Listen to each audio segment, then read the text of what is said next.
Welcome to the May 5th, Tuesday, May 5th, special joint meeting of the Goffstown Select Board and the Goffstown Budget Committee. And if you'll start the meeting with the Pledge of Allegiance. I pledge allegiance to the flag of the United States of America and to the republic for which it stands, one nation, under God, indivisible, with liberty and justice for all. Thank you. The next item on the agenda is a roll call. If you start to my right down there. Vanessa Hayes. Olivia Welch-Erdal. Israel Carey. Brian Mazer. Joe Spurl. Rich Gerald. Richard Manzo. Elizabeth DeBrule, Budget Committee Chair. Jim Craig, Select Board Chair. James Piercy. Allison DeCesare. Samantha Kearns, Budget Committee Vice Chair. Laura Stevens. Peter Gregorakakis. Mark Lemay, Select Board. Joshua Douglas, Vice Chair, Select Board. And Derek Horn, Town Administrator. Okay, thank you. This is the first time we've ever done this before, and after I got elected chairman, I was thinking, boy, we should do something like that. And then I heard Elizabeth say it out loud, and I said, boy, isn't she a smarty pants? And so here we are. And I welcome and I thank everyone for being here on probably the nicest day of the year so far. But I think it's important work. And the reason, at least personally, why I think this is a good idea is because I think we had some misunderstandings last year, and we were like disjointed as two committees. And it was kind of like an us against them kind of thing. And if we do nothing else tonight, then fix that, then I think that this meeting will be a success. And I think we can, well, my idea of what we can do here is I don't want us to be the Select Board and the Budget Committee. I would like us all to feel comfortable enough to say whatever you want to say. I think there's a lot of criticism probably about the last budget cycle, and that's fine. You want to get it off your chest, this is a place to do it. But I would just ask that if you have some suggestions on how we can make it better, then we're not all into negativity, because I think we all are working towards the same goal of getting the best budget we can for the town of Goffstown. We all share that goal, and if we can do that in a collaborative way with the least amount of stress, I think we're all better off. So that's my idea of why we're here, and I will, given that, anyone who would like to speak, just raise your hand and I'll recognize you. I think we can all use first names, but I don't know everybody's first name, so I apologize in advance. And so if you would like to start off, I would appreciate whoever wants to start off, and we'll go from there and see where it goes. Okay, any questions?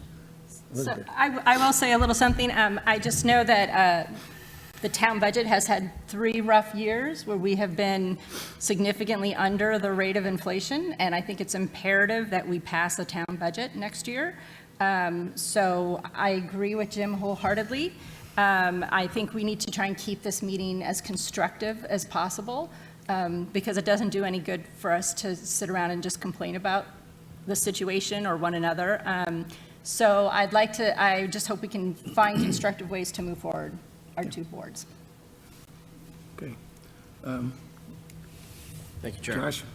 Yeah, I would agree with you, Elizabeth. I think that ultimately we're all here to help the town. This isn't an us and them situation. And ultimately, one of the goals that we should have is to not have a default budget next year. I would also say that collectively, with things that we agree out of this meeting, or as ones that we work together throughout the year, there shouldn't be silent dissension either. That means that we should all be working and moving in the same direction as we move forward. And I think that comes no surprise that I ran against no politics. I have no politics. I want to make sure that we're thinking about this collectively about the results, which is about our town. Thank you.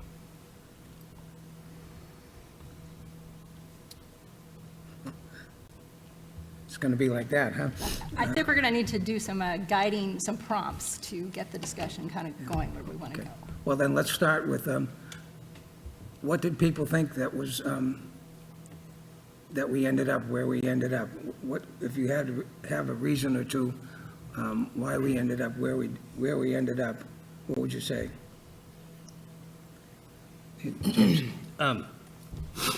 I want to speak to the fact that I want to echo what Peter said at the deliberative session last year, that I know there was a lot of thoughts about the initial budget that the select board presented to the budget committee last year, but we did go through that line by line, and we removed anything we thought was not in line with actual spending. There was no fluff, there was no egregious asks. So I don't know how we wound up where we got last year, because I think we did our due diligence. I think we got to a reasonable number. I don't think there was a lot of confidence that the town would pass it. But I'm struggling coming into this budget cycle, and I'm hoping I can leverage everybody's intelligence and expertise here, how we get there this year. Because costs are not stable, they're not going down, they're going up. Good point. Mark? I think this is a very important meeting to have. The fact that we're doing it and we're coming together as a whole, as one. I would like to make the suggestion that we have a meeting like this every quarter, not just one meeting and move on. Like every couple of months, have a meeting, every couple of months, have a meeting, so that we know where we all are standing and we can work together and hopefully end up with a positive budget. Okay. I think that's a good idea. Agreed. Anybody else? So at the budget committee meeting, the only meeting that we've had since the election, we did sort of cover a lot of this ground, so maybe I can kind of summarize what people said at that meeting. There was a concern about the starting point, which none of this is going to be news. But there was concern about where we started, the number that we started at, and how far we thought we had to take it to get it to someplace where we hoped people would pass it. I think there was a concern about, there was a lot of interest in CRFs and how we could better use them as a community to achieve some of our capital goals. I think there was ongoing concern about the CIP process and how things were vetted and how carefully things were vetted and prioritized going through CIP when they came to us. I'm trying to remember if there were other ones. I think there was also a general concern, if I'm forgetting something, budget committee members, please raise your hands. I'm just going from the little notes I was jotting down. But I think there was a concern that we did not feel a sense of prioritization in the budget. We weren't sure sort of what was really key and what wasn't. And everything was necessary, but some things are more necessary than others. And we felt a little on our back feet trying to figure it out. And I think that is in part because of the amount of reductions that had to be made to get it to a place where we thought it had a chance of passing. I know there's been a lot of criticism that the budget committee has overstepped. I think I can pretty confidently speak for the committee when I say we don't want to do those kinds of decisions and that level of adjustments to a budget. We would really prefer not to do that. So we're hoping in the coming year, we won't have to. So again, budget committee members, if I've missed a point or if you want to add, jump right in. Sorry, Richard, I didn't mean to smack you. No problem. Really, we're on TV, but this is really informal, and just feel free to say what's on your mind, okay? That's what we're here for. Josh? Go ahead, Samantha. I was just, my personal, I guess, like, main focus is on CRFs. I think, I've kind of been tooling around with this. It is, a CRF works as a savings account. It allows us to save. I think it allows a department to, quote unquote, like, keep its change. I think it is the difference between like a plan and a dream, and so I guess I would like, other towns have a CRF for every single little thing. And maybe we don't want to make that too extreme, but I think it would be a good starting point to have the road plan in a CRF, different department vehicles in CRF, so that when we know, okay, this Packard truck, we know we want to get a new one, but maybe we can stretch it a little bit longer. It's in the CRF already, we're saving it, we're earning interest off of it.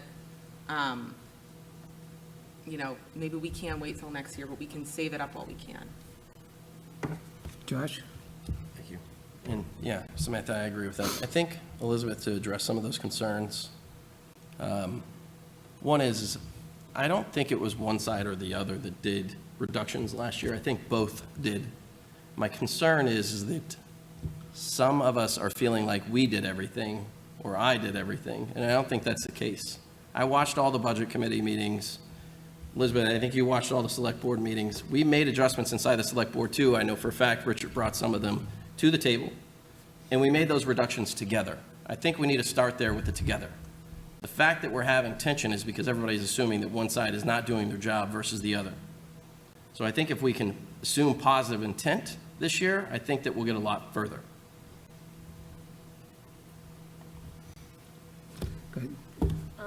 One thing that I had mentioned at one point, and I think other people had mentioned sort of in different ways, is maybe a different way to start or a different way to look at it is set expectations, set clearer expectations with department heads in the beginning. So when they bring what they have to the table, they're already in a better spot with their priorities and their increases, decreases, whatever it may be. So as the experts of their departments, they've already done that piece of it as well. And then it won't feel, and I didn't hear that it felt specifically like this to any of them, but then it won't feel, at least from that angle, that then we had to prioritize their stuff. If it's clear in the beginning what we're expecting from them. I think some of them hesitate to do that because they think it's going to get chopped and, you know, so if they're already at the bare bones, then they feel, you know, we're not doing our duty unless we're chopping it. So, you know, that's a risk for them to, something to consider, certainly. Yes? ma'am. So I have a question and comment Sorry. in regards to what you said, Laura, a little bit. So when I looked at their proposals from last year, the different departments, everyone's proposal's different. Is there a template that they can use and set high priority, medium, low, and then cost analysis as far as equipment for DPW? So if it's an older truck, what are we spending in downtime and parts and service and outsourcing or in, and all those nuances so that you can present it? We need this because, and you have all that data, but I think the format or a template across the board might help. So, can I? There was a question down at this end first. Go ahead.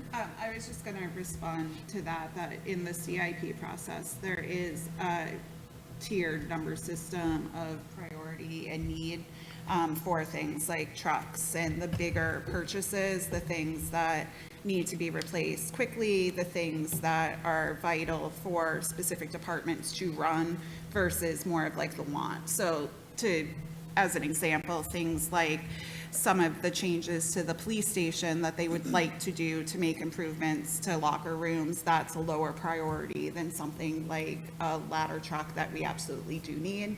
So that is helpful with the CIP program. The thing that I was the rep last summer and am again this summer, and the thing that I find concerning with it is that the department heads are preparing their CIP asks and their plans to go forward, but so much of it is immediately wiped out and not considered. And while I fully understand the constraints we're all under right now as far as the economy and pricing, I think there does need to be the understanding that there will be some type of increase because things are more expensive. So even with those very bare bones asks that we're asking for the department budgets, things aren't going to be less than last year. Can I Good. follow up on that? So this is part of that CIP issue, and I know I'm the one who keeps bringing it up. But I too am concerned with how much time department heads are spending preparing their CIP proposals. And my preference would be, my concern is that I think there should be a decision earlier in the process of what we're actually looking to move forward with and what we aren't. Because right now, that decision doesn't come until the very end of the process, when all that work has been invested. And I think that whether it's the select board in discussion with the department heads or something, I think there just needs to be a decision earlier so that the only things moving forward to CIP are the things that have been sort of earmarked of, this is what we need to do right now. And it's already been vetted in a way that, because the CIP committee does not vet the projects, they can't. So that is what I would like to see that done before the CIP committee starts to meet and then put things in the grid. I think we may be mixing two things up, because the CIP also has a replacement schedule on it, which does have a priority and a purpose. I think part of the challenge here is that there's preconceived notions, which happens to be 4A, around what the target should be. So I know that we asked the question during one of the select board meetings last year, what target does the budget committee want us to be at, based upon where they're at? Never got to a conclusion on that. So I think if we understand where we are in the targets, that may help, number one, set the priorities on what can actually come in. And then I think there's actually a funding issue as well, because we've done everything with cash here typically. We haven't set up CRFs, we haven't paid really with bonds a lot, and that's what we also need to figure out. So we did set some priorities this year, and thank you for pointing out that schedule and the priorities, because those do exist. We've also added in additional priorities this year already. We're starting to work through goals with the department heads. And we're actively working both leasing and capital purchases, but also financing as well, and how that lays out to the specific vehicles that we have in the town. It sounds like everybody here, at least from the majority of the budget committee, would like to see more of an OpEx model, a smoothing process. But that means that we all have to be committed to a process of priorities too, on whether or not we all want CRFs, which means that they have to be funded. That has to come through new taxation, or that has to actually come through the unsigned fund balance. The other piece is are we going to be okay with taking bonds out and actually putting debt on the town? Everybody has to get their heads wrapped around that if that's what we're going to do. Because it seems like that's the actual issue, not the prioritization. It's how we're actually funding them. It is true that Goffstown has one of the lowest debt ratios, I believe, in the state. We have very, very low debt, which isn't necessarily a good thing. Is that tenable anymore? Yeah. Soon, oh, go ahead, Peter. So- I just want to ask like very ignorant questions about like in terms of, for the select board, in terms of putting together your priorities for next year's budget, and thinking about where we want to go and what those funding models are. If we were to imagine best case scenario, what's the earliest that we think we would have a very good idea of this is what we're hoping to do going into next year? Like, hey, these are the CRFs we're potentially going to be, like, you don't have to say that these are the ones you absolutely are into, but these are the things that we're discussing. Budget committee, we're discussing going in this direction for this. We're discussing going in this direction for this. The other, on top of that, I'd also wonder, like, some of our department heads do a great job of saying how they're prioritizing things and saying, hey, if you fund it at this level, I'll give Adam credit for that. You know, if you fund me at this level, this is what I can do. If you fund me at this level, this is what I can do. I think that's great because that way we can really say, not just to us, but to the community, hey, we know we're trying to fit things in at this, but this is what we can get for this. This is what we can get if we have to fund at, 7%, whatever. So I'm just going to go backwards and just say, I'm just wondering, what's the earliest we could really get a kind of story of what's the story of your budget for this year? That sounds like, go back to Mark's suggestion of quarterly meetings. That would be one way of doing it. If we do meet bi-monthly or whatever, we'll have an idea what we're all looking for, maybe by the time we get to August. And I'll use August as the date. when August gets here and we start getting down to the meat and potatoes, we'll have something to talk about. We won't be arguing back and forth. We can lay it out, and we can have it in front of us, and if we need to make changes or add, we can do that then. And you ask, I'm saying August. I appreciate it. The CRFs, we've already given a goal on, by the way, for the department heads to create at least what they think the projections are, CRFs. They also have a target for June to come back with the leasing, financing, and capital purchases on the equipment specific around vehicles. So we'll have some indication and at least detail around that in June. Samantha?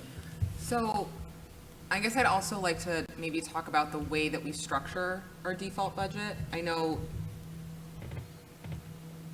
the way that the school structures their budget, the increase over default is always very low, right? I mean, feel free to correct me if I'm wrong, but it's like, I feel like it's always less than 5%. The town, is there a way that the town could, I guess, change what they're doing so that the increase over default is not such a Well, high number? The laws are different, for starters, and secondly, the way the two bodies calculate their default budgets are different. So the school almost always brings in, and Vanessa, feel free to jump in there, the school almost always brings in something less than 3% over default, but their default budget is substantially larger than the town's default budget. Correct, because we don't include raises for non-union employees, for instance.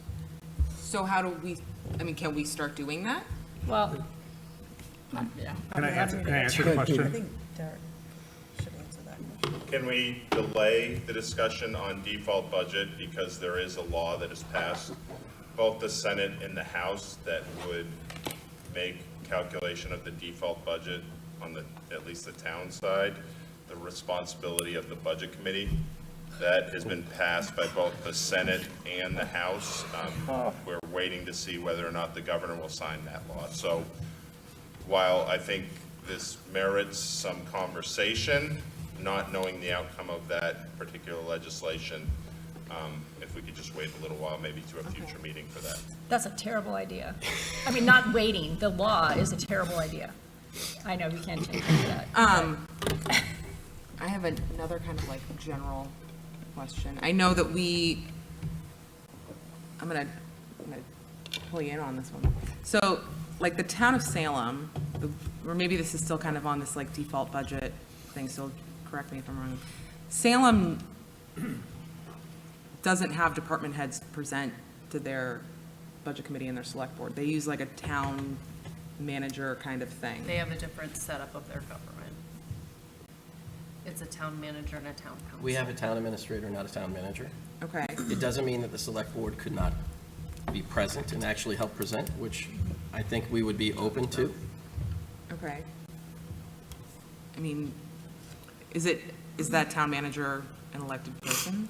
So a town manager is a different structure. It means that we have to actually put an article forward to the entire voting community.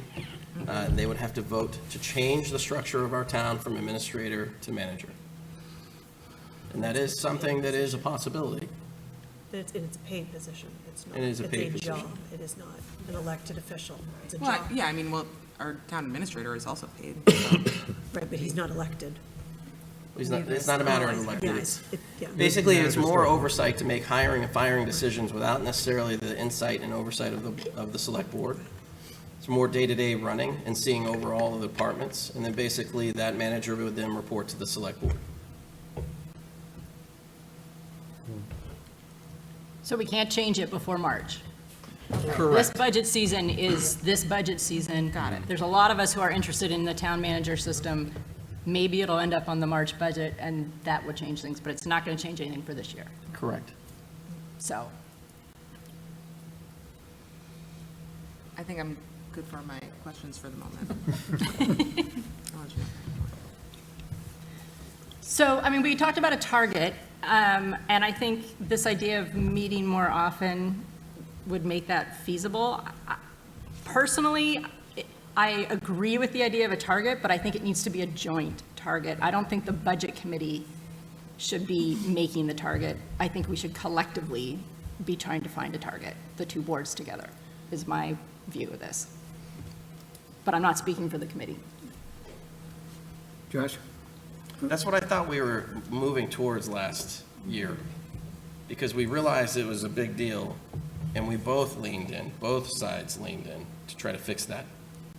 So I think we need to hear what people think is a target. I have already talked to one person in the budget committee who is not here. They've given me what they think is a target, but I don't understand if that's target over default, as we heard on one side. Is that target over last year's budget? And I think that if there's some notion as to what people think that target should be, we need to make sure that we hear those out and actually have sound discussions on them. Because with inflation, for instance, especially with fuel costs, $2.50, which is basically what we're paying right now for fuel, may not be what we're paying next year for fuel because we're currently locked in, which means we're already going to be jacked up on fuel costs. Some reality needs to go into that number as well. I also think the committee wasn't clear on if we were talking about a target number that we wanted to come to us or the target number that we expected to go to voters. Well, it felt like there's a target that was to go to voters, because we tried to push the number down collectively together. Because I know that we took out the scale increase collectively, took out 1.5, budget committee took out the other 1.5, that eliminated that instantaneously. We knew that there was a problem in the calculation around the overall budget, so we ended up taking out parts of the road plan and put that in an article. We actually moved the Packer to be increase in overall taxation. Those were all actions that were done together. So I think somebody needs to state, what is the target that you're expecting us to get to? Because if we ever manage to hit that, is everybody all in on it? Because this goes back to my comment around silent dissension, because we all need to be in on it or not. Peter? Really quickly about the whole default thing, I think in part talking about default at this point is a distraction anyway, because when I'm doing my due diligence on budgets, I'm looking at overall increases and not specifically looking at the default. We should always take default into account when we're, saying, okay, so what are we looking at this against? That's fine. But in reality, I'm looking at, okay, so where are increases been over the last 5 years over budget, spending over spending, not, what is this over default, right? So I'm not falling for some quote unquote trick. If it's like, oh, the school is bringing you up a default that's way above, I'm still looking at actual spending. In terms of answering your question, I'm not going to lie and say that I have a number. I do not have a number. But what I do like seeing is, I'll reiterate, I like knowing what because it shows me that the work's been done too. I like knowing what we think we can get for a number and what we think we can get for another number, right? So if the select board really thinks this is what we care about, this is what we want to do, because it's not just about next year, it's the year after, the year after, the year after, right? If we're not, increasing that funding level this year, then it's just putting us behind the next year, right? So in order to get what we're trying to accomplish over the next 5 years, this is the funding level we'd want, right? So we can tell that story. I think it always matters that we can tell a story to the public. That's what matters to me, less so than I want you to come in at 5% specifically. I want to know, what do you think we can do if we were to fund 5% over year, where would we be? And where do you think we'd be if we were only funding at the bare minimum 3% or 2%? Right, where do we think we would be?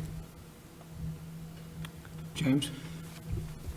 So Peter, I agree. I struggle with being able to put a number out there at any point in the next 3 months, but I'm going to take what I think might be an unpopular and controversial position here and suggest that we kind of approach this like a net zero budgeting cycle and get up to the default, see what we're lacking, and then decide what we can't live without and build that back in to get to that number over default. Because I think in a default situation, we're going to have to make cuts, period. And so if we start with cutting everything and then start to build things back in, I think that might be a little bit easier to stomach approach. Thoughts? Yes. I guess what my concern is that, well, I'll just say it, is that there were many people that came to the table last year saying anything over no increase, I'm not voting for. And that's a dangerous situation to be in, and it's not practical at all on so many levels, especially at a time when things are so much more expensive. And I'm not advocating for a huge increase by any means, but just the practicality of like raw materials being more expensive, basic wait times being far extended, all of that being impacted into it. So however we ought to do it, whether we start at net zero or whether we start with a goal, I think everybody around the table really needs to recognize the fact that it is not going to be a 0% increase over default. Thank you. Richard? Yeah, I definitely hear that concern. Zero-based budgeting, it's not, the goal is not to actually get to zero or as close to it as possible. It's just it's a budgeting philosophy where you work backwards and justify everything that you're already spending. And to that end, I actually don't think that that is as controversial as you think it is, because that's something that I supported when I ran for select board. And I think that it's a decent strategy, not because the goal is to get to zero, but because at that point we're working backwards and adding things into the budget on an as-needed basis, rather than just assuming that current expenses should continue. Of course, we have a default budget made up of legal obligations as well, so that's kind of, it brings the floor up. It's not a zero-based budget, it's a default-based budget, more or less. And then viewing everything else as new could definitely be a valid internal practice. James? I just want to thank Richard for correcting me on, I wasn't going for net zero, I meant zero base. Yes, thank you.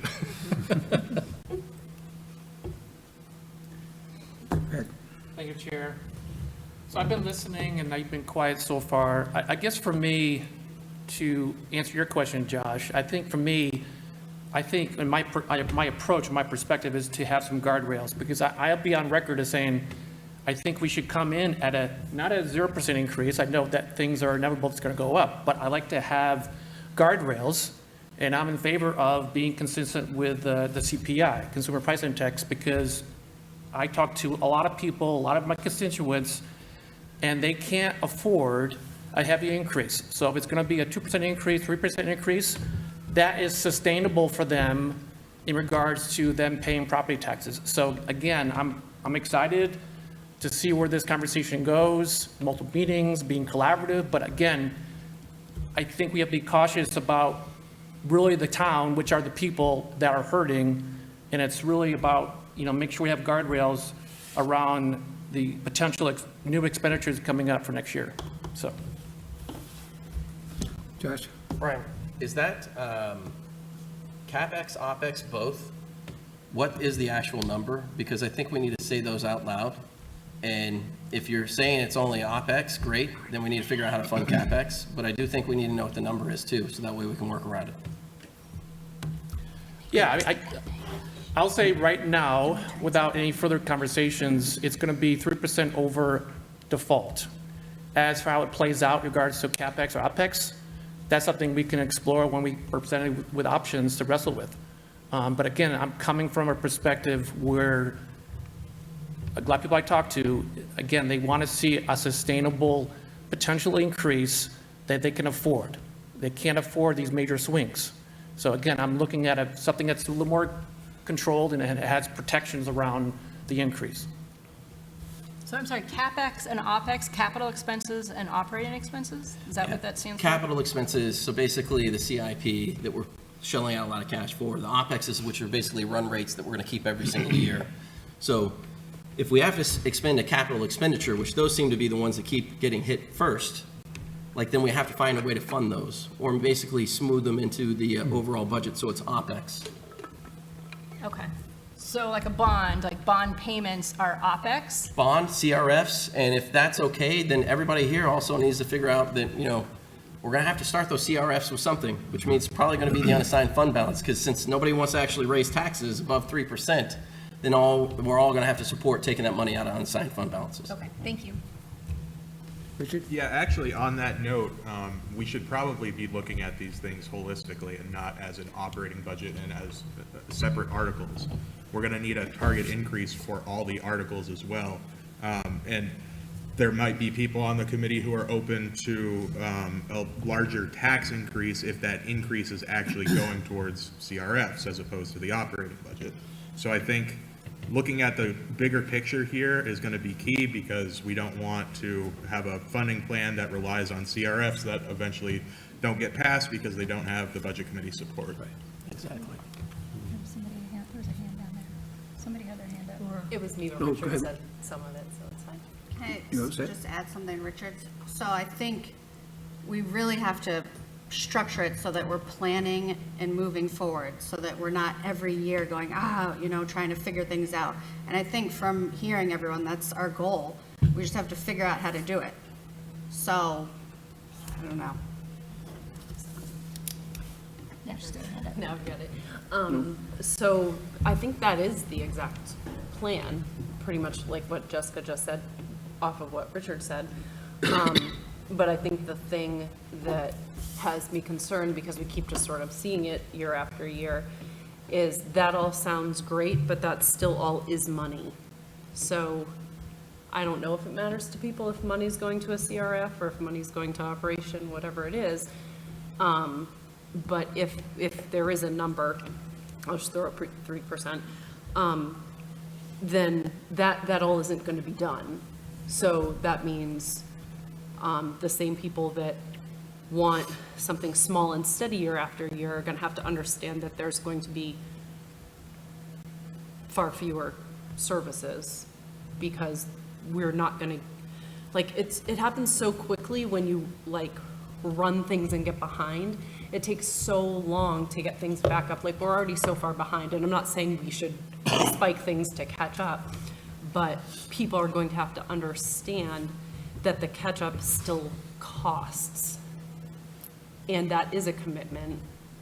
So this is all fine and good, but I don't feel any more like people are going to want to spend money regardless of if we say, well, yeah, but this is year after year we're saving, or if we say, no, we need this now. I'm not actually sure that matters to a lot of the community at all. James? Sorry, guys. Just a question. I mean, let's say if we do decide to shift to more of an OpEx approach and start to need to fund these CRS, the unassigned fund balance is not going to be big enough to be the sole funding source for those, right? So we are going to have to reallocate funds and make cuts to get the funding up front there, I think correct? for year one, if we really want to go that path, we're going to have to use the unassigned fund balance and then smooth that out. And then subsequent years, this is a multi-funding approach. We have to figure out how to put that in years 2, 3, 4, and 5, and how much needs to go into each CRF. That was something that we did ask the department heads to look at for the CRFs that they're proposing. How much would you need into it to start? And how much would you need year over year in order to make that happen? Okay. And I think that that's a reasonable strategy to allow them to come back with an approach. And if we all agree that that's a good approach, then we should all support it, which goes back to my comment, no silent dissension. Either we're all in or we're not. Derek, can I ask Derek, is there a point where if we take money out of the unassigned fund balance, we hurt our credit ratings and bond ratings?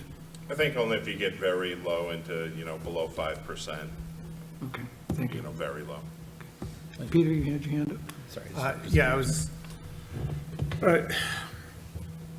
I think we kind of skipped over number 3 on the agenda items here in some ways.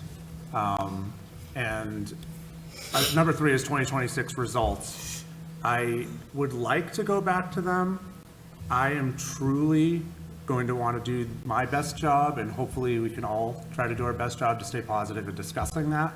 But I do want to kind of give a real autopsy, so to speak, to that, because we've kind of like said, oh, people don't vote for things, they aren't voting for things. The reality is, it was the operating budget that, for the town, that did not do well last year in terms of support. And it did very poorly relative to everything else. So like, I think we just want to just be very black and white. It did very poorly relative to most of the other things on that list, other than the Packer, which was not even supported by the budget committee. I think everything else was basically supported on there. And by relatively good margins. It wasn't, you know, I think those, we talked about the teacher contracts last year, and I know that's not the town, but we talked about those, and we all talked about them being expensive. Across the board, we're like, oh man, this is gonna be expensive. And I don't even know that we all supported it, and it still passed. So we have to ask ourselves, maybe there's something else than just the dollar signs, potentially, that was at fault. And I'm not saying that to say what it was specifically, but there might be something else. I hope, what I want to see is that if people see the work that we're putting behind the numbers that we're putting out, and they, again, I'm going to go back to the story. If they see that we're really behind something and the work we've put into it, that they're going to support it because they believe in it. Because they voted for things that cost them a lot of money. Those teacher contracts are going to cost me and everyone else a lot of money every year, but people supported them. So we have to like actually assess that.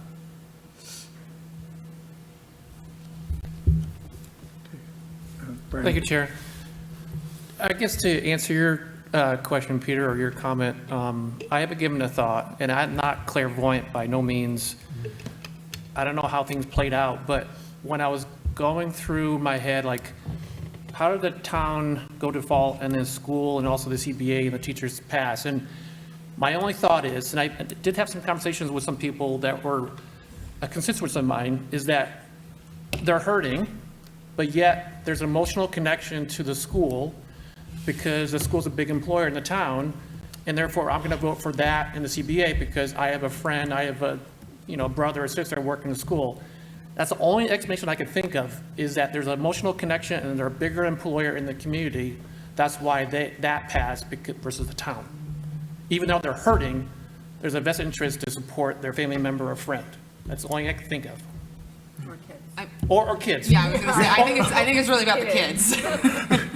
Well, there could be an employer there. Yeah. Right? So like, I want my brother to get a raise. I mean, like, there's an emotional connection there, and I totally get that, but they were gonna vote no and everything else. So that's what I've seen. I wouldn't say it's pervasive, but that's the only explanation I can think of going into it, is like, why did that pass versus the town not passing? So. Interesting. Allison? I think that's a lovely sentiment, but I think that there was far more misinformation going around about the town budget than about the school budget. That's what I think influenced people. I think there was a big billboard that, lie or not, skewed the impression that the town got about the town budget. And I didn't hear enough people on this budget committee come out with facts saying that that was not accurate. And every single one of us should have posted that that billboard was, at the very least, what's what I'm looking for? Yeah, disingenuous. It was not a factual statement. And even if you tell me that there was a small print at the bottom that would explain the numbers, we all should have come out and said that that was not accurate.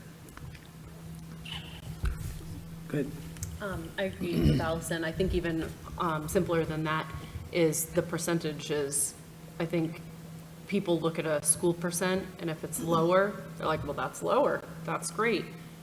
But, and I'm not knocking the school. Again, it just is if we're comparing. But the school budget is already way higher, so a small percent of a higher budget is more money. So you can't just look at 5% versus 2%. That actually means nothing when you're comparing two different numbers that those percentages are coming from. So I think that combo of those two factors, Allison's factor in this one, was huge, because like most of the teachers don't live in Goffstown anyway, so. But I love the sentiment of that. I hope people are voting for their friends and family to make more money. Josh? Yeah, I think hearing the three comments just in a row here around that, and I agree that there's a bit of both of those in play. I think that there's probably a third item as well, and I think it needs to be clearly stated, is that in some cases, since I watch this on social media, it was actually one of the reasons why I even got involved in the select board, is that there is some sentiment in our town, and even in some in this room and some that are not in this room, that maybe there are some inefficiencies occurring at the town. I'm hoping that based upon the actions that we've already started to take this year at the select board, that it's very clear that we're setting goals and direction. So that sort of like sentiment needs to go away, because I think if it does, then people that interface with many of us online and social media, if we have that same stance, will also stand behind the fact that they can trust that the budget is good. So I think that that's something we should all rally behind. And if we can't, then we need to clearly state that out loud now, because that is also something that we need to understand. If that's some of the concern of those that are voting against the budget and also promoting people to not vote for the budget, then we need to understand that so we can fix it. Do we want to talk about the 2026 election results? About the what? About the, like, results? I mean, I've just been kind of doing like a little, like, looking back at this, and so, like, the town budget failed by roughly 700 votes. The DPW workers passed by about 300 votes. The road plan passed by about 900 votes. The fire truck, capital reserve deposit passed by about 800 votes. The library capital reserve fund starting passed by about 500 votes. The DPW Packer failed by about 800 votes.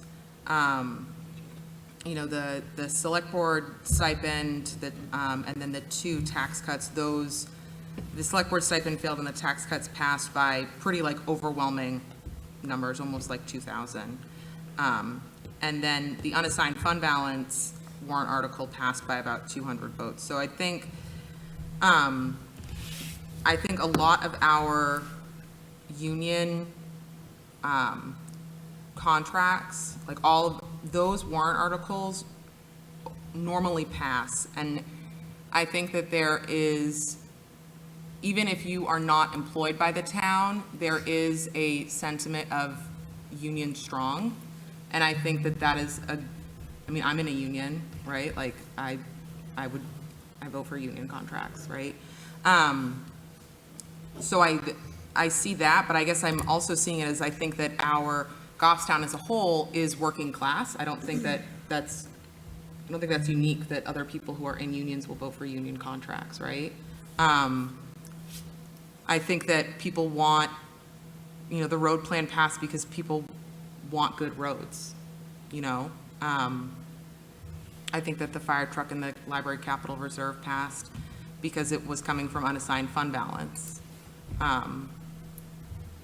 I think DPW failed because, or the DPW truck failed because it wasn't coming from unassigned fund balance.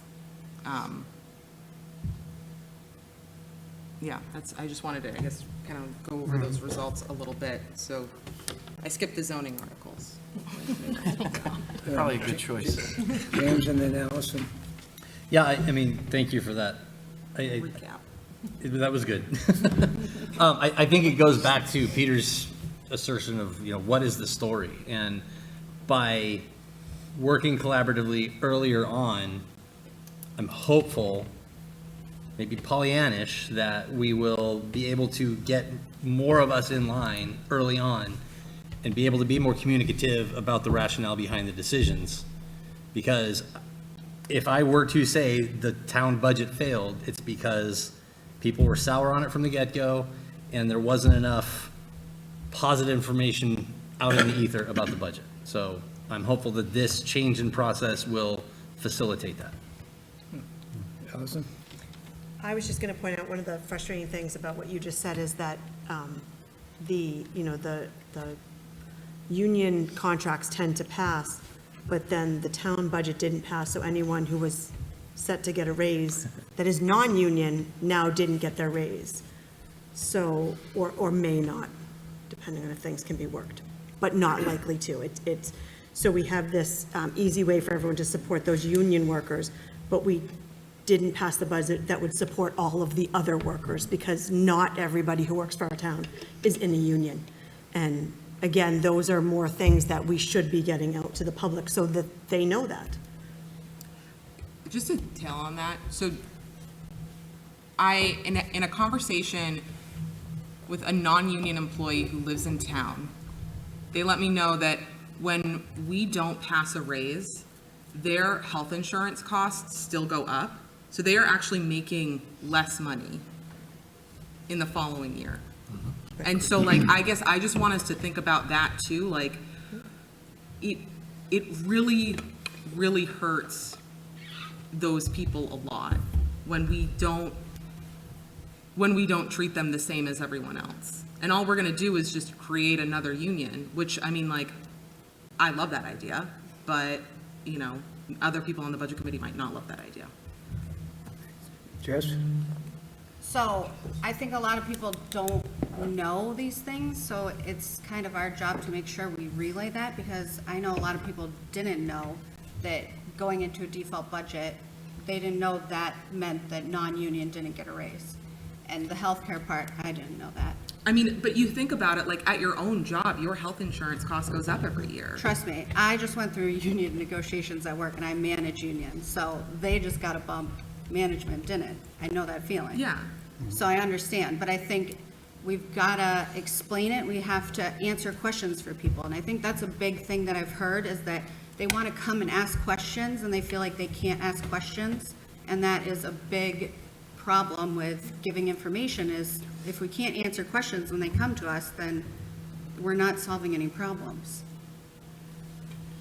We had Elizabeth, then Richard, and down the end. I'll let Richard go before me, and then I'll go. Sure. I think it is important that we are clear that we proactively shared exactly what every single cut was going to mean for the town, including going all the way down to the default budget. So people can definitely ask questions. They're more than welcome to appear at the select board or at the budget committee.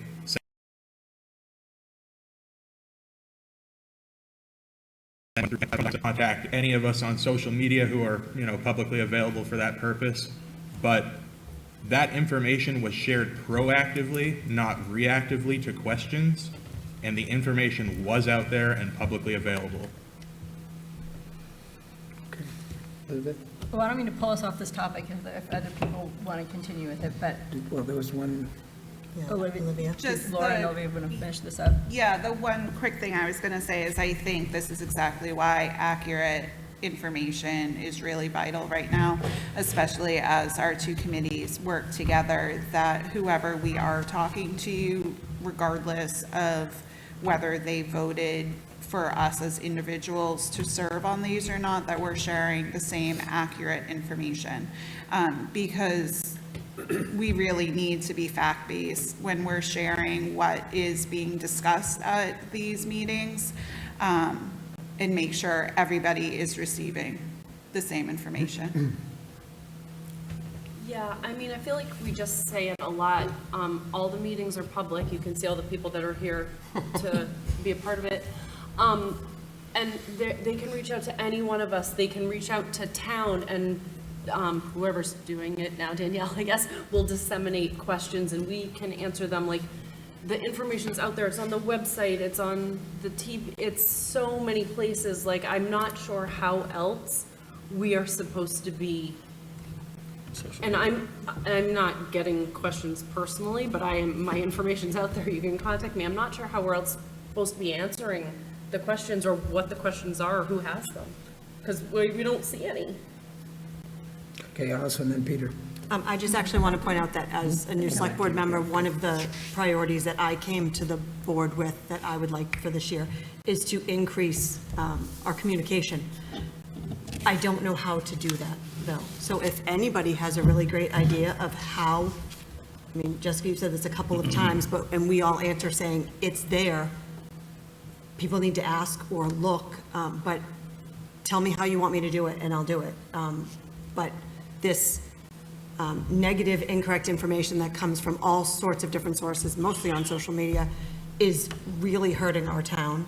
And I'm happy to hear anyone's suggestions. Again, my phone number is also on the website. We have email addresses. You can talk to Derek. He'll get you in touch with any of us. I'm happy to hear anyone's suggestions with how I get real facts, not clickbait, not AI images, real facts to our town. So feel free to reach out to me. Okay, Peter, then Elizabeth. You're taking away what I was going to say, because I love the idea of just like, how do you do it? You're making me reflect on this past year, because we're going back there to 2026.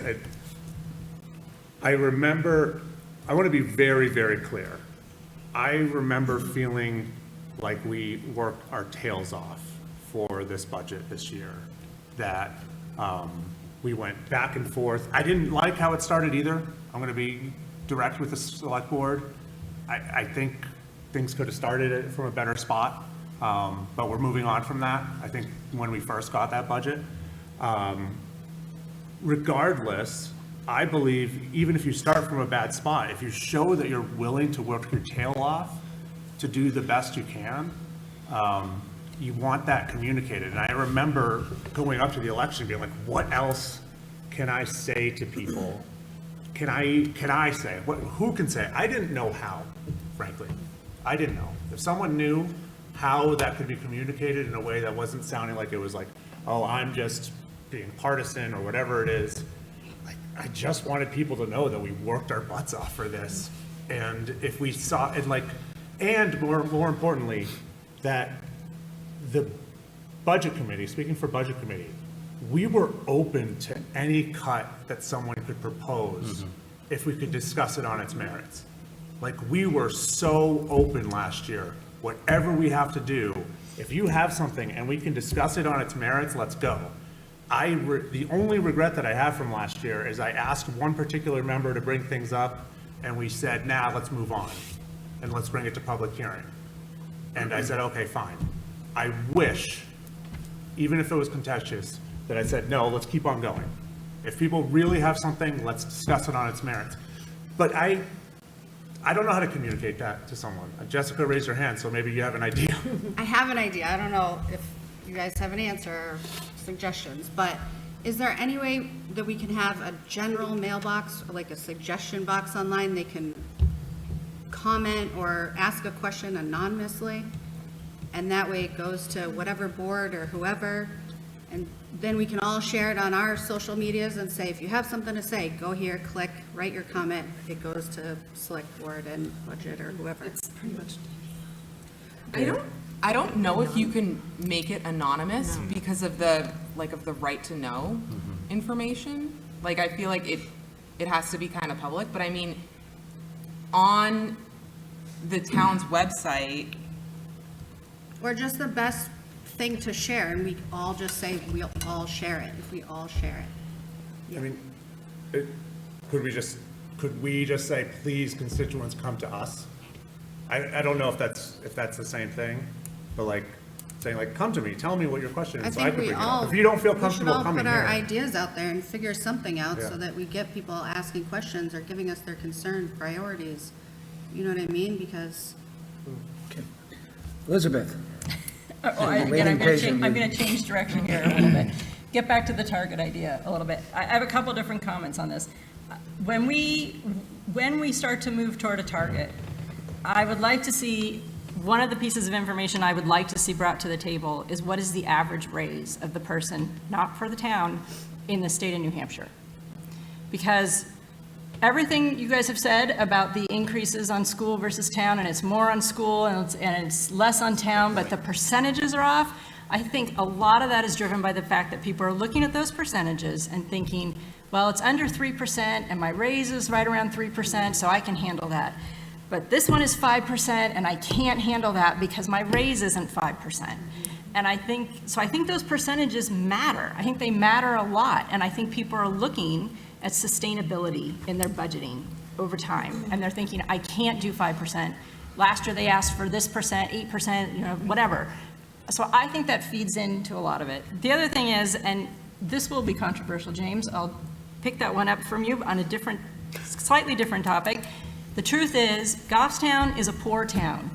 The people who live here aren't necessarily poor, but the town is poor because we do not have the sources of revenue that other towns have. And in the past, state and federal funding has evened out some of those inequities. And as that has withdrawn, those inequities are becoming more and more apparent, and that is going to continue, which means we have to make adjustments in other areas. So I am all for some capital investment. I ran on this. I think Peter and I both ran on this a couple years ago. We wanted to see more capital investment. But that's going to mean, with all these other factors, we're going to have to lower operating expenses. And that is going to mean that services are going to have to be reduced. And I would like to, every time we talk about services being reduced, we go straight to trash pickup. I want to move beyond that. I want to talk about other areas where we need to be looking about trash pickup. I want to look, again, I know we talked last year about fees, but I think we need to look more carefully at revenue. If we want to have directed revenue for certain things, certain fees that go directly to fund the things that you're paying for with the fee, I think we need to look at those. You guys have made, I think, and since the election, I've been so impressed with the way the select board has seen this as an opportunity and really started looking and digging deep at some of these bigger things and the way we've been doing things. And I think that needs to continue. I think it's got to continue, and I think we've got to face up to the fact that with the decrease of state and federal funding, this situation is going to continue. And the difference between us and Bedford is going to continue to expand. We just cannot keep up with those other towns.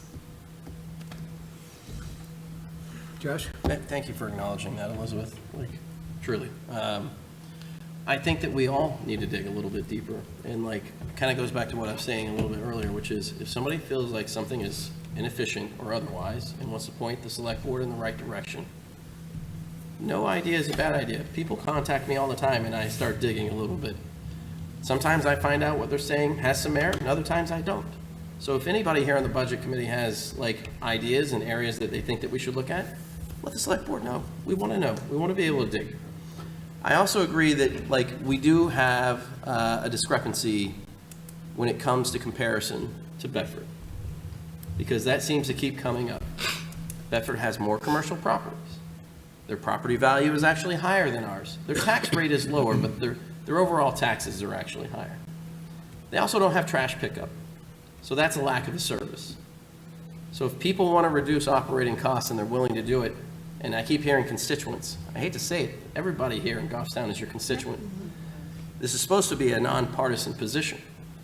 We should actually all be acting like that and working together like that. So if we have those ideas, let's make it happen. Otherwise, like again, I don't want to hear about efficiency studies. I don't want to hear about people actually signing articles that, you know, nobody else on the budget committee or the select board knew about. Those sort of things need to stop. So either we're in it or we're not. And I'm just going to say it out loud. It is? Okay, I think one area we need to start at is, I believe that the budget is inflated. Okay. I believe that I've talked to some of the department heads who said they make these lines higher just so they can cover this line.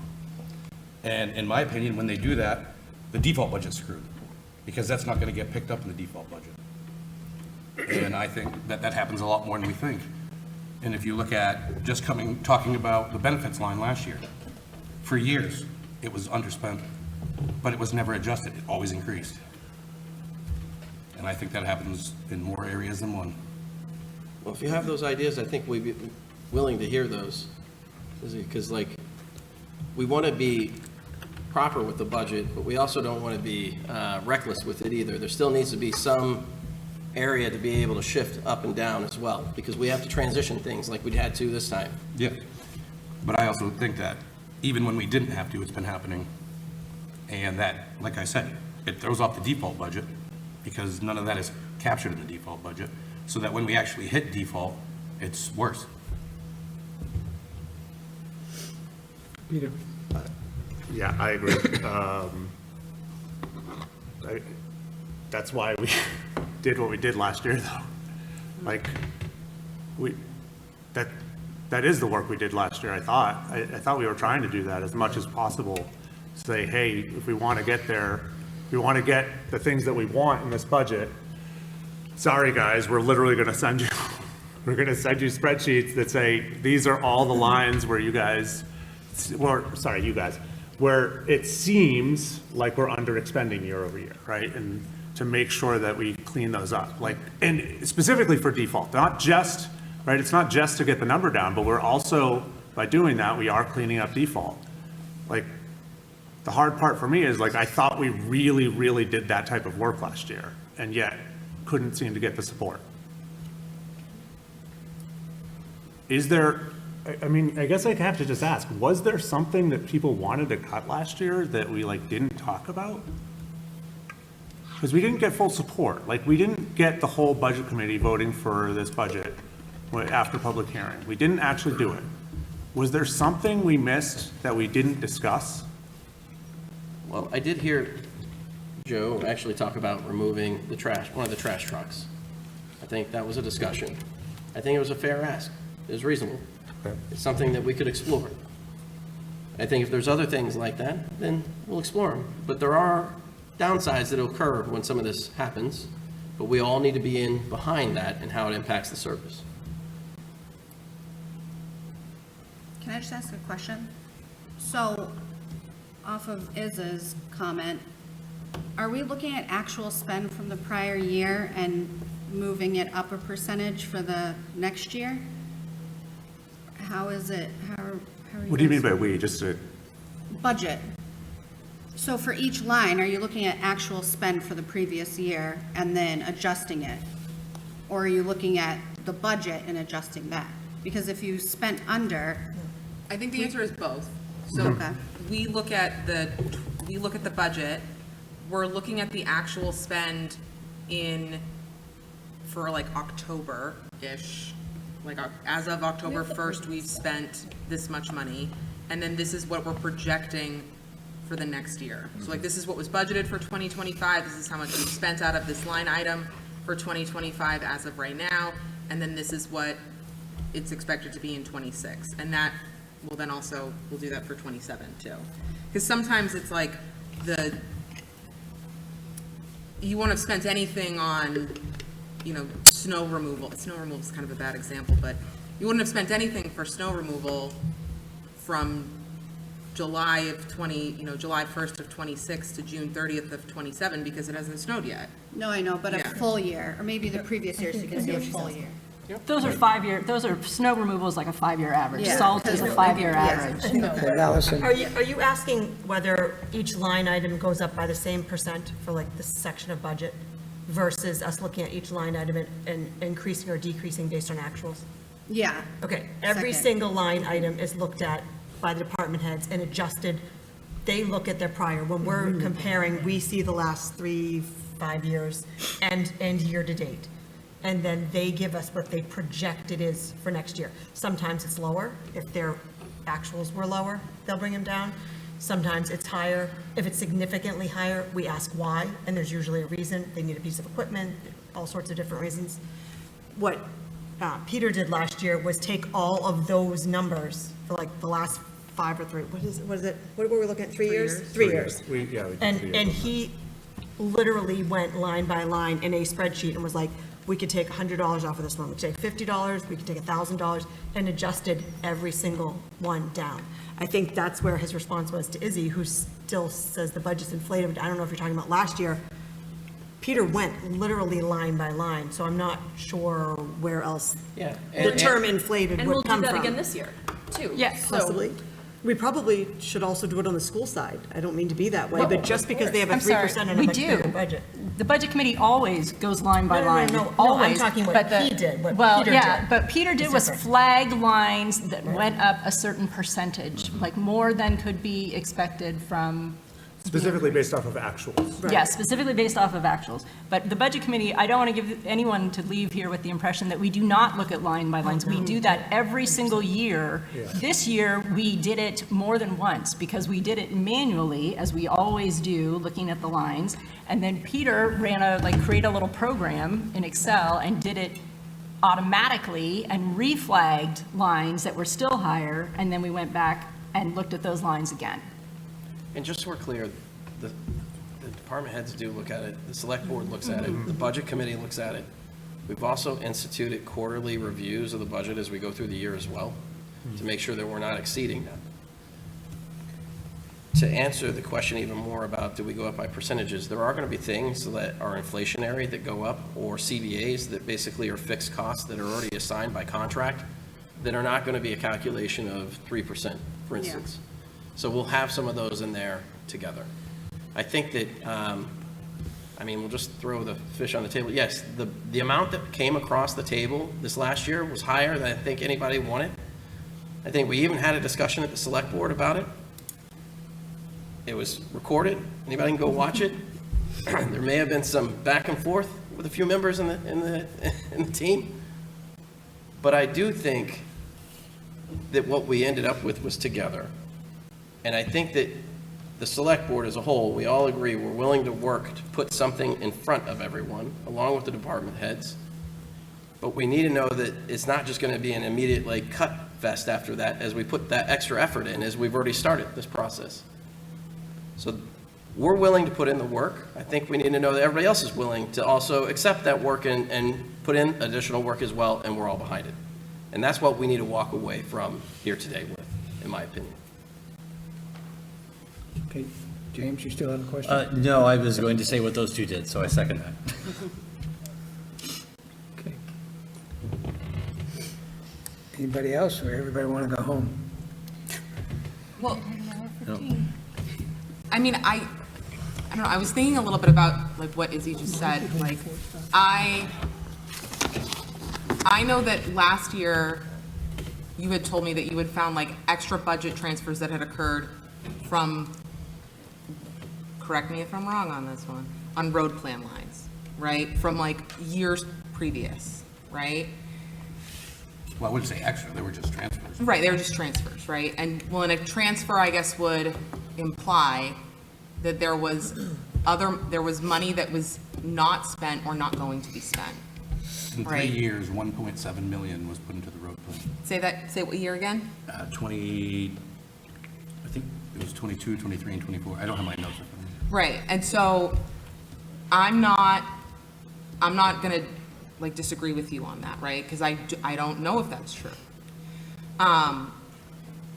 I also want to state that to me, it seems like this group right here has made this position to move forward, right? And I would kind of hope that the select board is going to try to limit the amount of budget transfers that they do. Obviously, they're going to do a lot in the default, right? I mean, they have to, because they kind of get handed a number, it has to get moved around, right? I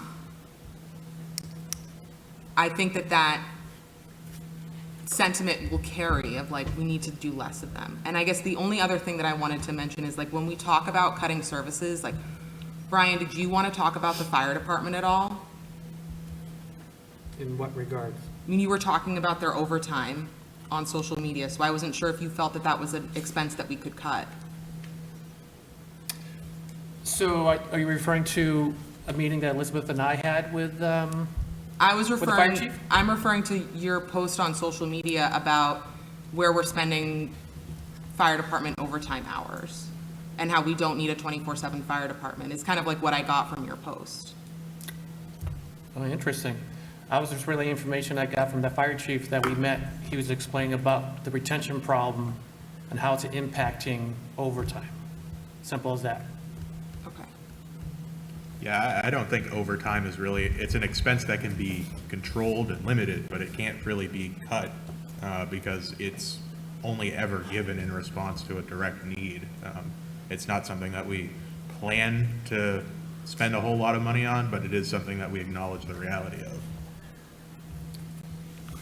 Well, I think our meeting in part, and not to get too far into the weeds, but I think our meeting, the meeting Brian and I had with Ben was about how retention Yes, is negatively driving impacting OT. overtime, and if we can get a handle on the retention problem, we should be able to lower, not eliminate, obviously, but Yep. lower the overtime and get it to be more manageable. That was my takeaway. Yeah, and if you allow me, I think some of this is not directly germane, but it sounds like from the chief that there's things out of his control that could be statutory, because we talked about cost savings and cost measures, because he was saying that Goffstown's known as a breeding ground for firefighters.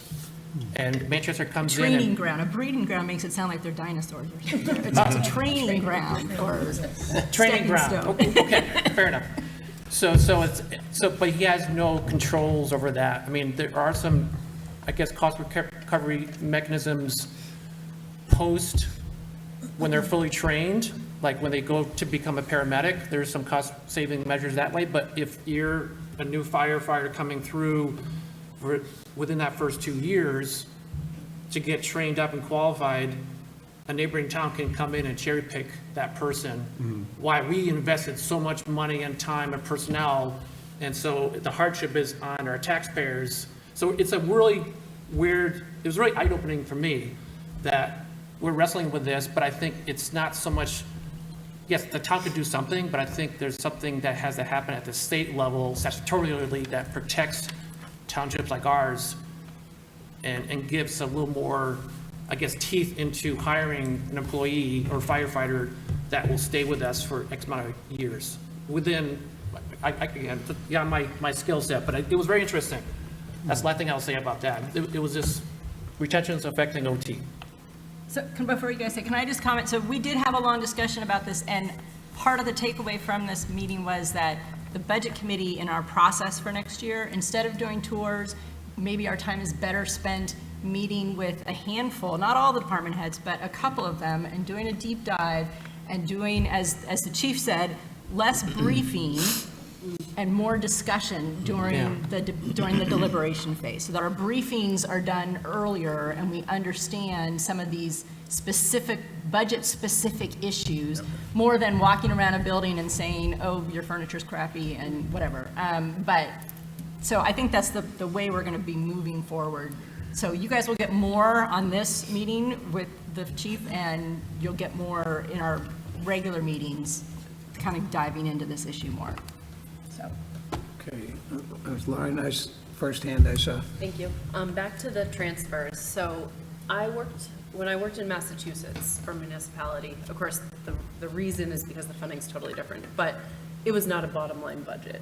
It was if you have $2,000.28 in this line, you spend the $2,000.28, or you do not get it next time, or whatever. So I thought this bottom line was like wild when I came here and realized that that's how this worked. But after working with this, I know it seemed to me at first like a budget transfer was like kind of sketch, because you put this aside for something, but it's for something else. But it's actually a great way that you can reprioritize during the year. Whereas if you can't transfer, then you have to either not do the thing, or you have to find another way to come up with the funds. So transfers, and I don't know if this is what you're saying, transfers don't always mean there's like a backdoor way that things are being paid for. Sometimes it just means like, oh, we actually have to reprioritize, and luckily it is a bottom line, so we can, and it's not like this other big deal that we have to handle. In my experience, that's a lot of it. What I'm getting at is, if you're continuously transferring money from the same line, you're overcharging people to begin with, and it's not being corrected, it's just being increased. That's fair. Anybody, no? Josh? I was just gonna say, Izzy, like, if you're seeing stuff like that, we wanna know. Like, and I think that's a collaborative approach that we can work on. Like, you know, we're not the purveyors of everything and can see everything, like you guys may see things that we don't, but that's what makes good teams, is having diversity. And I think that that's what we should have, is people that basically see different things. So if you see that, absolutely, we'll check into it. and we want to like push on it. So, and I think you have a very committed group of people here collectively across this entire, how many, 7 tables, 8 tables, whatever we have here now, that all want to work on this together. So I think just thinking through that, no problem with that. And, you know, if there are things that are seen across the board or issues, I think that's great. I do think, though, we all need to make sure that we are supportive of the direction that we're headed. So, and I'm going to say it like until I'm blue in the face, because if we think that there's inefficiencies at the town, then we need to hear those too. So that way, if you say that we need to go look at something, then we'll look at those as well. It's not just a line item, because there's obviously some opinions here at the table. We see them online. Let's say them out loud to each other. Allison? I just wanted to piggyback off of what Brian was just saying and remind everybody that that retention at the fire department is a retention across the town itself issue. We, even across the schools, they are no different. And a lot of our costs come from the fact that we were down how many employees 2 years ago in the budget? I mean, they were desperate to find them in just about every single department. So the fact that we're pretty much fully staffed now means you have a whole bunch of new people who are still getting up to speed. It's really hard to get rid of things like overtime and training when, not that you won't always do training, but when you have a newer group of people. We need people to want to stay in Goffstown. So we need to treat them as such, or else we're going to continue losing police officers and firefighters and DPW and teachers to all the surrounding towns who are willing to pay more and give better benefits. And I guarantee many of them are watching tonight to make sure that we actually work together. Absolutely. So since we're coming up on the hour and a half mark, why don't we, should we talk about next steps? Yes, do we think that our quarterly meeting is a good idea? That'd be what, We August? gotta, Yeah. I don't, Wait, that would put us at August or something? That'd be August, so, yeah. so I take that as everybody's on board with that. So, Josh? May I suggest one slight deviation to that? To both of the chairs, maybe to think about? We're already going to be doing quarterly budget reviews with the department heads. Would it make sense that they actually sit in while we're hearing those quarterly department head reviews on the budget, so it's not a full separate meeting? Do you already have those scheduled? We're working on the first one, and we're going to do quarterly as well, right there? Yes. So I think that sounds like a great time-saving idea. My only concern would be, with so many of us on the budget committee, would we have the ability to ask questions? Because I don't want to derail your meeting, and when there's so many of us that would swamp you, but I mean, I don't know, maybe the other committee members can chime in if that's important to them or not, but that would be my one concern. If we had a read ahead, where you could actually see the budget quarterly, and you could come up with questions that you may have ahead of time, maybe we could save some of that time savings. Okay. I think it's important that we retain some measure of, like, freewheeling here, so people can just say what they're thinking, or if somebody's got an idea, we can say that. I don't want to lose that part of it either, with making it so formal with the department heads. If we can do both, that's fine, but, I think that's a question we'd have to go back and ask the department heads. But I do think having that quarterly review process, because that's the finances, those are the pieces that we're talking about, right? That may be advantageous in a small place on the meeting where we can just discuss what are some of the concerns based upon the read ahead that you had, or things that you can think about. My question would be, is the quarterly about planning, or is it about understanding the current budget?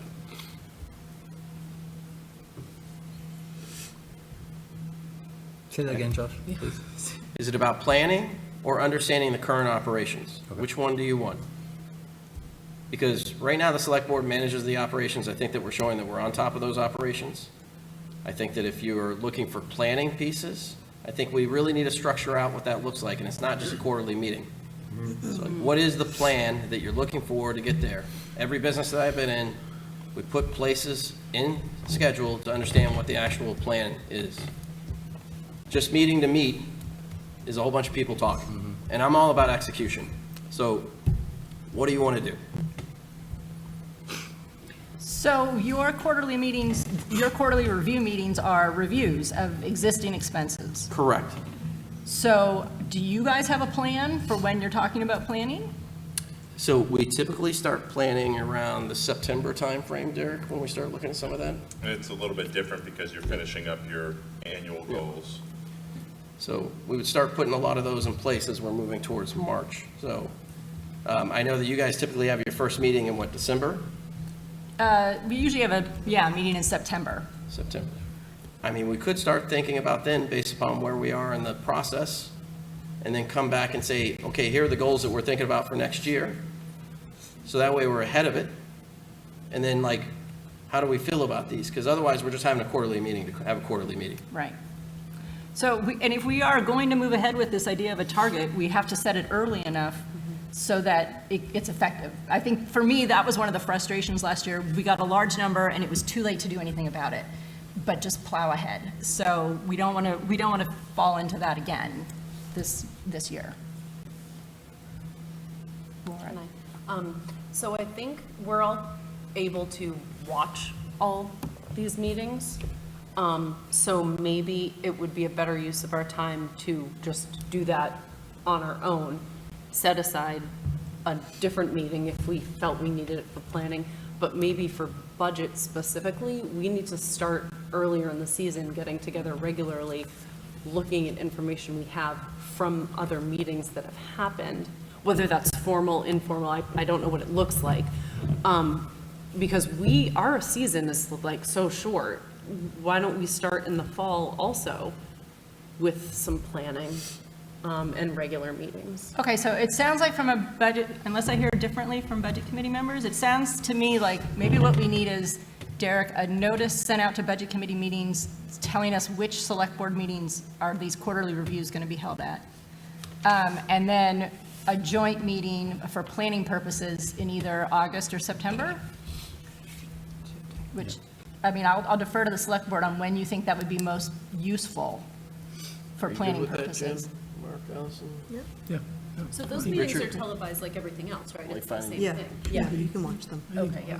But the planning meetings, I think we want to be able to have a discussion. That needs to be joint. Whereas the review, the quarterly review at department heads, we're watching and getting information. So Mark suggested August. I know that we start doing the tax rate in September, right? October, September. Yeah, so August, September probably would be ideal. Yeah, I don't think we need to set it tonight, but I think at some point where we can still make substantive decisions about the budget that's coming. And we can have those discussions. Does that sound good? Sure. Can I ask a question? So if we're meeting in August, is that when we're gonna make a plan? You guys will have CRFs that you want, and we can discuss funding? Is that when we said that we would have a CR? You haven't provided, the board hasn't provided a deadline of when they want We'll that. provide a deadline at the next meeting. We're talking about execution, so Yeah. I'm like, all We'll right. provide a deadline at the next meeting. I know for June, we had the lease, finance, and capital. And then we had told them to think about the CRFs, but as Derek's saying, we didn't provide a deadline, so we'll go back and correct that. That way we'll have the first year and then each year from the department heads Yeah. for this, okay. I think that's a great idea, and I'm in favor of it, but, I mean, we should note that normally the CRFs are the last thing that the select board does. They don't, often we don't, the budget committee doesn't even see those until January. So I think it's great to do them earlier. I think it's necessary. It's just going to be a different process for you guys, so. I think we should also review, because I think capital improvement process, they start getting some of that together. I remember in the planning, September. We'll be submitting, department heads in the school will be submitting that in the next couple of weeks. Yeah. And that is a subcommittee under statute of the planning board. The That is- CIP? That is set up by state law. Yeah. That Okay. that responsibility falls to the planning board. So we would have that around, some insight into that around the same time as well. Okay. I have one other question about that. Does the select board have a policy on the amount of funds or the percentage of funds that go to capital versus operating expenses? Has there ever been any policy set? No Like- policy on that. But again, I think looking at the CRFs, understanding the capital that we have out there, Plus, I think it's going to be different. Police station came up, for instance. You know, that's not going to be something that we're going to go put in a CRF. Like, that's going to have something that, if we're going to do it, it's going to require a bond, more than likely. Right. Okay. I'm just trying to think of like other ways that there was kind of these guardrails that Brian was talking about. If you had like a certain minimum percentage that was going to go to capital expenses, that is something that maybe would help the budget committee say, okay, we're not just going to rip everything out of CIP. We got to keep this amount in, but that means maybe we could take it from somewhere else. I think some of that gets dictated too by other things that are outside of our control. Okay. Fire trucks, for instance, are being acquired by private equity all over the place and basically jacking up the prices. Right. They're like 4 times the amount that they were 10, 20 years ago. Whereas now we're paying about $1 million plus for that, and it's taken us 3 years plus in order to get 4 4 to 5 now. 4 to 5. We're having the same problem with ambulances. You know, we're going to have problems with that with like, I think we're even starting to see it with the Packer now, where we're seeing extended periods of time to actually go get those. So looking at the CRFs and understanding how long it's going to take for us to acquire the money and when we can actually go acquire a vehicle is also important. I think when we look at space constraints, as the town grows, we're 18,000 people plus, you know, and we have a police station that's been in existence for decades. You know, we're seeing some differences of like what the costs were back then versus now. Right. So I think if you say, oh, you can only spend $1 million on capital, great. Is that out of CRFs? Is that out of unassigned fund balance? Is that out of a bond? Like, what are we saying on that? And I think those thoughts need to be fully processed, especially as we come back to plan on what people are thinking about how we're going to do that. Personally, I think a percentage above really should be more around your OpEx cost that you're basically looking at. And I think the CapEx needs to be kind of pulled apart and looked at slightly different. Okay. Okay, so we're going to watch the reviews, the quarterly reviews, and we're going to set a date for another joint meeting for planning purposes for the budget. Is that that's where we Derek, are? Do we need a motion to authorize these? No. Okay, good.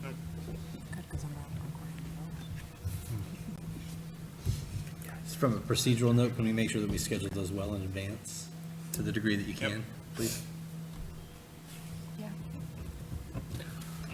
Okay, Okay, entertain a motion to adjourn. so moved. Second? All in favor? Aye. Thank you, everybody.